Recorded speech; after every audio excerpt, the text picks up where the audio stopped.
Assalamualaikum warahmatullahi wabarakatuh. Saya Safira Novagianti dari kelas 10 akuntansi 3 akan membacakan materi PKN tentang semangat kebangsaan Indonesia. Semangat kebangsaan Indonesia tercermin dalam semangat Bhinneka Tunggal Ika yang terbentuk di dalam lambang negara. Ini mengandung pesan bahwa meskipun beragam, tetap satu dalam satu kesatuan, 3 dimensi. Semangat kebangsaan yang pertama adalah rasa kebangsaan, kedua paham kebangsaan, ketiga kebangsaan. Semangat kebangsaan. Unsur-unsur semangat kebangsaan adalah: pertama, perasaan nasionalisme, dua, watak nasionalisme, tiga, batas nasional, empat, bahasa nasional, lima, peralatan nasional, enam, agama. Komitmen kebangsaan. Yang pertama adalah tanah air. Contohnya dari komitmen kebangsaan dapat diterapkan dari rasa cinta tanah air. Yang kedua, membina persatuan. Contohnya menghormati sesama. Yang ketiga adalah rela berkorban. Contoh sikap rela berkorban adalah sikap pahlawan sebelumnya. 4. Memperkaya pengetahuan budaya. Contohnya yaitu kesiapan sumber daya manusia, kesanggupan sosial budaya untuk terciptanya suasana yang kompetitif dalam berbagai sektor kesiapan keamanan.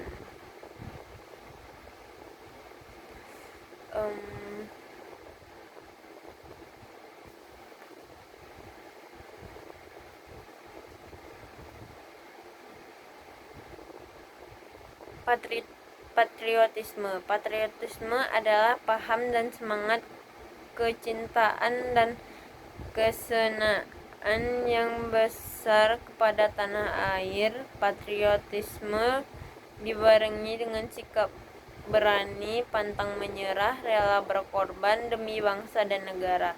Patriotisme bertujuan menjaga persatuan dan keutuhan negara dan ancaman baik dari dalam maupun dari luar. Patriotisme juga bertujuan menghapus ekstremisme,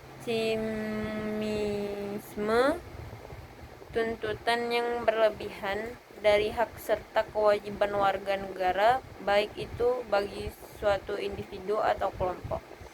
Ciri-ciri patriotisme. Yang pertama adalah cinta tanah air, yang kedua adalah rela berkorban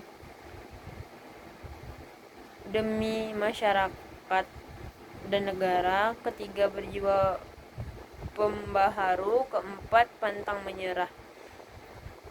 Tujuan patriotisme adalah mempertahankan kedaulatan, membangun rasa persatuan dan kesatuan, mendorong kemakmuran negara, menciptakan lingkungan aman dan damai.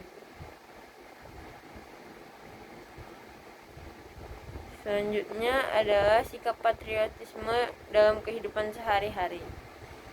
Yang pertama, dalam kehidupan keluarga. Yang kedua, dalam kehidupan sekolah. Yang ketiga, dalam kehidupan masyarakat. Keempat, dalam kehidupan berbangsa. Kelima, dalam kehidupan PNS sebagai abdi negara pelayanan masyarakat. Nasionalisme adalah paham kebangsaan yang mengacu pada cinta tanah air, solidaritas terhadap sesama bangsa dan negara. Kata nasionalisme berasal dari bahasa Latin natio, berarti kelahiran, dan kemudian berkembang menjadi nation dalam bahasa Inggris, Jerman, yang berarti bangsa.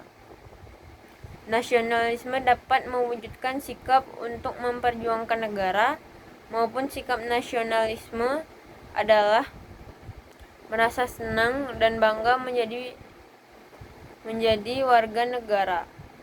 Yang kedua, mempelajari sejarah dan budaya. Yang ketiga, menghargai jasa pahlawan. Yang keempat, menghargai bendera dan lambang negara. Yang kelima, giat belajar untuk menghadapi era globalisasi.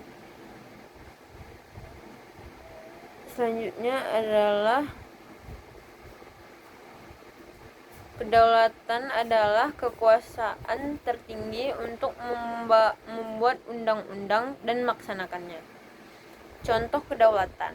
Yang pertama adalah kedaulatan ke dalam, yang isinya adalah pemerintah membuat peraturan perundang-undangan. 2. Melakukan sensor penduduk. Ketiga, menetapkan bahasa dan metode nasional. Keempat, kurikulum dalam sistem pendidikan. Kelima, pengakuan terhadap hukum adat. Keenam, pemerintahan melindungi dan menjaga kelestarian wilayah Indonesia.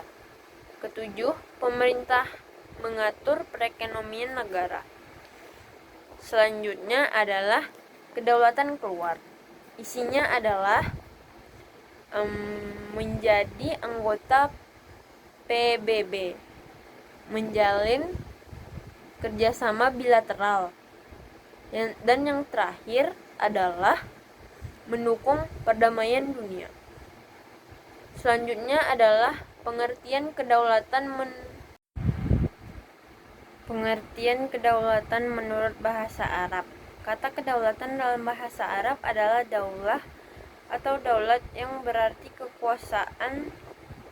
Kedaulatan dalam Italia disebut sovrania, yang berarti tertinggi. Kedaulatan dalam bahasa Inggris adalah sovereignty, sedangkan kedaulatan dalam bahasa Latin adalah supranatus, yang artinya tertinggi atau terpenting. Ciri-cirinya adalah secara mutlak dan tidak terbatas, permanen selama negara itu masih ada.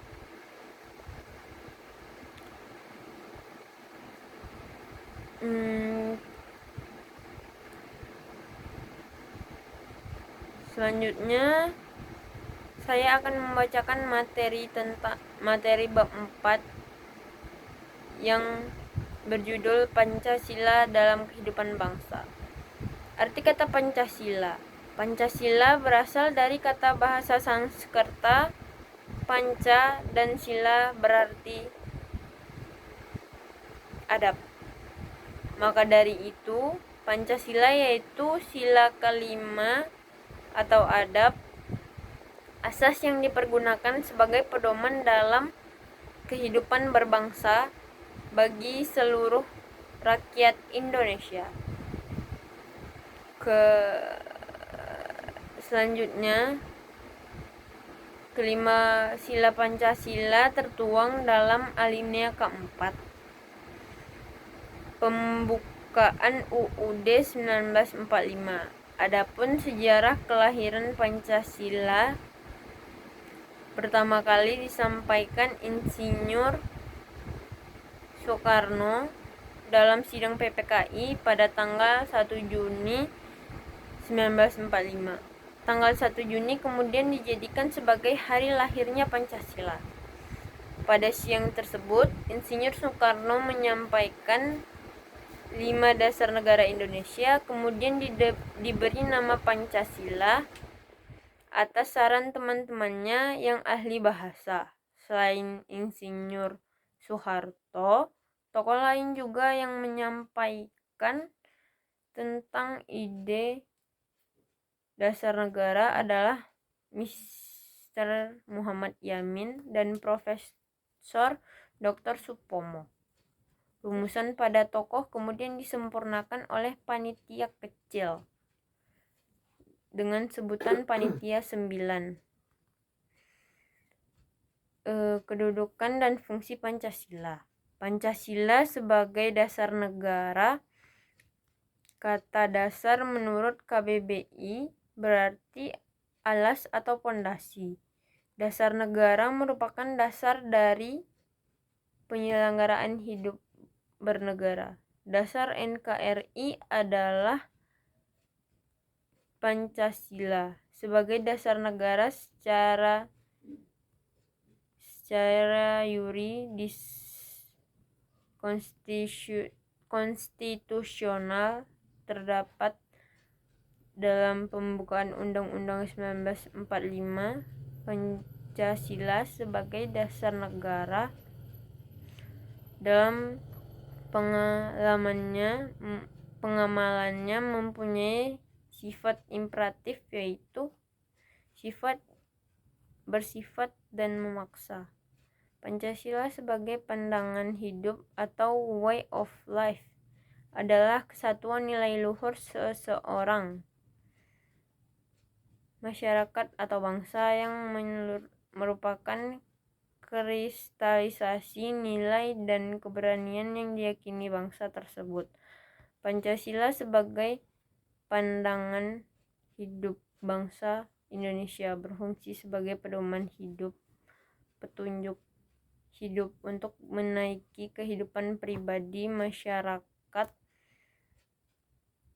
bangsa, dan negara Indonesia. Penerapan Pancasila sebagai pandangan hidup terjadi saat anggota masyarakat menerapkan perilaku sesuai nilai Pancasila dalam kehidupan sehari-hari. Sekian materi yang dapat saya sampaikan hari ini. Saya mohon maaf bila ada kesalahan kata. Saya Safira pamit undur diri. Assalamualaikum warahmatullahi wabarakatuh.